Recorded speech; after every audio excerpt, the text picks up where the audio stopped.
Sangat terasa dampaknya bagi dunia pendidikan baik oleh siswa sekolah maupun orang tua. Pasalnya sistem pembelajaran dilakukan secara daring atau online, sehingga guru sangat sulit untuk memberikan penjelasan pada setiap mata pelajaran.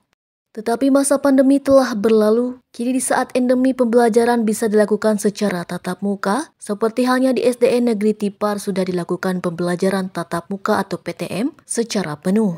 Saya Ibu Ati Nurhayati, SPD.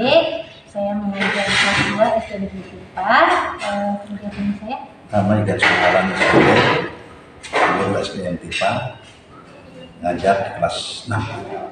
Sangat berterima kasih sekali ya kepada Dinas dan semuanya atas kembalinya sekolah menjadi seperti biasa, karena dari tahun 2020 bulan Maret kita ada pandemi COVID sampai waktu 2021 kita ada PTMT tatap muka terbatas, tapi waktu PTMT kita hanya 1 minggu 3 kali dan untuk mengadakan pembelajaran pada anak. Nah, sekarang ada PSBB baru di tahun ajaran baru per Juli, alhamdulillah kita sudah full ya 100% dari kelas 1 sampai kelas 6, dan itu sangat senang sekali gitu. Tapi mungkin PR-nya juga 2 tahun ya Bu ya, 2 tahun kita sudah daring dan luring, jadi banyak sekali yang lost learning gitu. Buat dari guru untuk kepala sekolah, mungkin pertama kita dari guru-gurunya harus tingkatkan bagaimana untuk partisipasi ke depannya supaya anak tadinya daring, sekarang PTM untuk ke depannya lebih maju dan lebih maju supaya anak-anak itu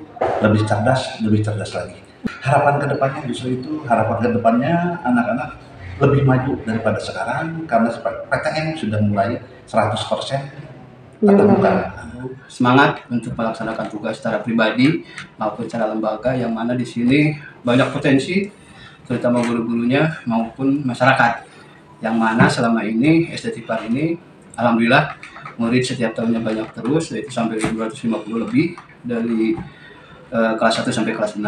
Selanjutnya saya juga punya harapan semoga kelak kepala sekolah yang di sini, kami telah membangun ruangan kepala sekolah, akan pindah dari sini ke bawah, ada ruangan yang sangat kosong. Kedua, harapan kami minta bantuan kepada pihak yang terkait, di mana satu ruangan tadi yang kami tunjukkan yaitu kelas 6 akan direhab pada bulan-bulan ini yang melalui Dinas Pendidikan KBB.